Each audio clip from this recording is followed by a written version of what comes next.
Jack Ma est l'un des entrepreneurs chinois les plus riches et les plus célèbres que l'on connaît aujourd'hui. Créateur du géant du e-commerce en ligne Alibaba, il est une figure emblématique dont l'histoire personnelle est à la fois inspirante et intrigante. En effet, savais-tu qu'avant de devenir le multimillionnaire que l'on connaît aujourd'hui, il était considéré comme un bon à rien ? De la modeste enfance d'un bon à rien à la réussite fulgurante qui l'a propulsé au rang de l'homme le plus riche de Chine, Ma a démontré une détermination et une vision hors du commun. Cependant, sa disparition mystérieuse il y a quelques années, dans un contexte de politique répressive en Chine, a suscité de vives interrogations. Dans cette vidéo, on te propose de découvrir la vie de Jack Ma et sa descente en enfer. Une enfance modeste. Ma Yun voit le jour en septembre 1964 à Hangzhou, en Chine, dans une famille pauvre. Ses parents sont des professionnels de Bingtan, un art musical et narratif. En 1972, le président américain Richard Nixon visite sa ville natale et après cela, elle devient un lieu touristique important. Le jeune Ma n'a que 8 ans, mais il en profite pour proposer des visites guidées aux touristes en échange de cours d'anglais. Il décide alors de prendre le nom de Jack. Après le lycée, le jeune homme veut commencer l'université, mais il devra s'y prendre 3 fois avant de réussir les tests d'admission de l'université normale d'Hangzhou. Malgré ses difficultés, il persévère et obtient quelques années plus tard une licence en anglais. Il décide de commencer à travailler, mais il ne trouve rien. Il a beau passer des heures à répondre à des offres d'emploi, cela se termine toujours par un refus. Il se dit que peut-être il ne vise pas assez large, il essaye alors de tenter sa chance à l'école de police mais il se voit refuser l'entrée. Il est également recalé 10 fois à l'examen d'admission d'Harvard, il a absolument besoin de gagner sa vie. Il voit alors une offre d'emploi pour être serveur dans l'un des premiers KFC chinois. Même s'il est dépité, il postule, mais même là, il se fait recaler. Il est alors complètement désespéré, mais bientôt son destin va changer. Peu de temps après, il décroche un poste de professeur d'anglais. Il est même très apprécié de ses collègues et des élèves qui l'appellent Crazy Jack. Quelques années plus tard, en 1995, une délégation chinoise de traducteurs dont il fait partie part pour un voyage aux États-Unis. Il découvre alors Internet et le fonctionnement des startups de la Silicon Valley. Nous sommes alors au début de l'essor d'Internet et cela passionne énormément Ma. De la bière chinoise à l'entreprise qui vaut des millions.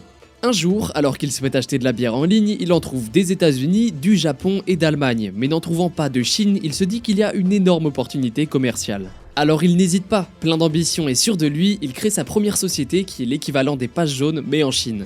Mais peu de temps après, il se voit obligé de la vendre à China Telecom. Heureusement pour lui, nous sommes au début de l'époque d'Internet et petit à petit, cette nouvelle technologie s'étend et prend de la place.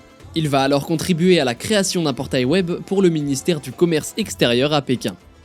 Peu de temps après, en 1999, dans sa ville natale à Hangzhou, il fonde le site Alibaba grâce à 18 de ses proches qui lui prêtent en tout 60 000 $. C'est alors un site de commerce en ligne destiné aux PME exportatrices. Cependant, les débuts sont difficiles, il est rejeté par plus de 30 investisseurs. Mais il finit par rencontrer Joseph Tsai, un Canadien d'origine taïwanaise qui travaille alors pour une société d'investissement suédoise et il le convainc d'investir dans sa nouvelle entreprise. Ma obtient alors 5 millions de dollars de Goldman Sachs en octobre 1999 et l'année suivante 20 millions de dollars de la SoftBank du Japon. Mais il faudra attendre 2002 pour que l'entreprise commence à faire des bénéfices. Ma commence alors à diversifier ses activités et c'est ce qui fera d'ailleurs sa réussite. Par exemple, Taobao, une plateforme de commerce électronique qui voit le jour en 2003. Aujourd'hui, l'entreprise contrôle 80% du commerce en ligne chinois. Un autre exemple est AliExpress qui voit le jour en 2010 et que tu connais sûrement. En 2014, la société rentre en bourse et elle fait la plus grosse introduction en bourse de l'histoire avec 25 milliards de dollars. Alibaba pèse plus de 250 milliards de dollars et avec une fortune estimée à 48,7 milliards d'euros. Il devient alors l'un des hommes les plus riches au monde mais aussi l'homme le plus riche de Chine et d'Asie. Aujourd'hui, Alibaba compte 693 millions d'utilisateurs dans plus de 190 pays et régions. Plus de 100 000 salariés et avec 479 milliards de dollars de capitalisation boursière. Malgré cela, Ma est connu pour sa modestie et pour être un homme de valeur. Sa femme, qu'il a rencontrée à l'école où il travaillait, explique « Ce n'est pas un bel homme, mais je suis tombée amoureuse de lui parce qu'il peut faire beaucoup de choses que les beaux hommes ne peuvent pas faire. » Cela s'est par exemple illustré lors d'une conférence de presse. Il explique à ses employés qu'il espère que la réussite de l'entreprise leur permettra de devenir un groupe de personnes véritablement nobles, un groupe de personnes capables d'aider les autres et qui sont gentilles et heureuses. En 2019, il se retire de la direction d'Alibaba mais reste actionnaire du groupe. Tout semble donc parfait pour l'entrepreneur, mais cela ne va pas durer. En effet, à la fin de l'année 2020, le cauchemar commence. La descente en enfer. L'un des hommes les plus riches au monde disparaît subitement en novembre 2020. L'entreprise cherche alors à révolutionner le secteur bancaire en Chine en s'éloignant du système et des méthodes de travail des institutions traditionnelles. Elle veut notamment lancer sa plus grande offre publique mondiale en bourse. Ma fait alors un discours et critique le système financier chinois. Mais c'est une erreur dans un pays tel que la Chine où la liberté d'expression est peu présente et où les opposants au gouvernement disparaissent ou finissent en prison. Quelques jours après son discours controversé, l'introduction en bourse est suspendue et les prix des actions de la société baissent. Les différentes entreprises de Ma perdent alors plus de 76 milliards de dollars. Ma, quant à lui, est convoqué par le régime chinois puis disparaît.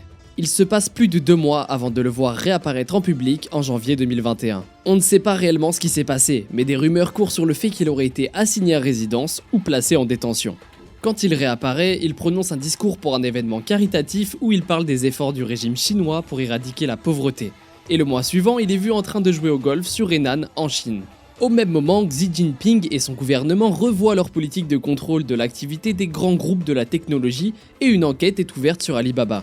Peu de temps après, l'entrepreneur perd plus de la moitié de sa fortune qui passe de 61,2 milliards à 30 milliards de dollars. Il se fait alors très discret jusqu'en juillet 2023 où il fait parler de lui pour avoir investi dans une start-up de pêche et d'agriculture.